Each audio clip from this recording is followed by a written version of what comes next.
beginning, there was sand.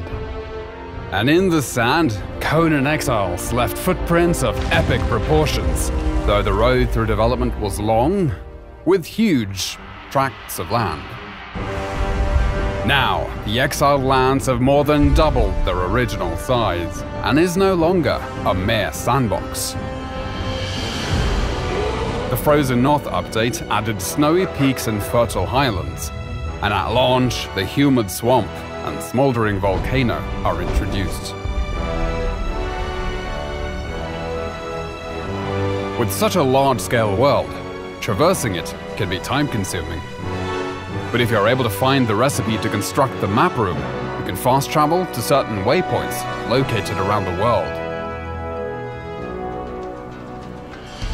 Perhaps you'll visit Sepemiru, the relic hunter city to the west, which is now a mostly harmless trading hub where players can come to barter, or perhaps strike up a conversation with the locals over a pina colada.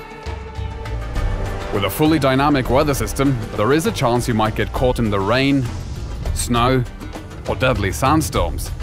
But if you have half a brain, you'll avoid frostbite or sunstroke by dressing appropriately for your surroundings. The world is filled with dangerous monsters and other humans, as well as challenging world bosses and deadly dungeons. These dungeons are designed to test you and reward those who show strength, intellect, and resourcefulness with items and lore you won't find anywhere else.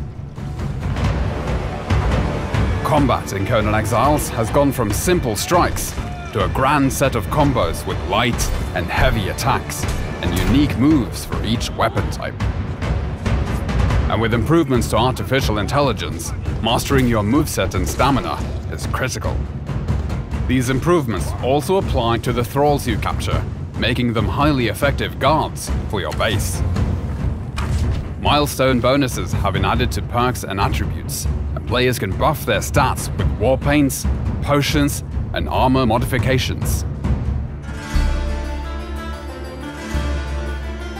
There are now hundreds of weapons and armor pieces in the game, which are customizable through color dyes and modification kits.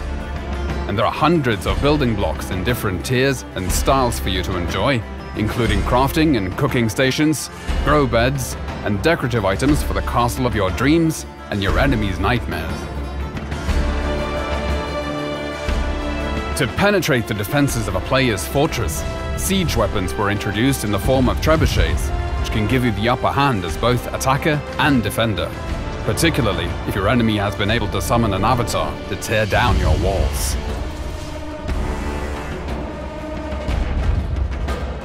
With the ability for players to climb any structure or cliff face in the game, necessary defenses like siege cauldrons and crenellated walls were added. And should the enemy somehow be able to sneak their way in, there is always the option of blowing them up in your personal minefield. Defensive construction is not just against other players, as the creatures of the land also rise against you to drive you from their territories.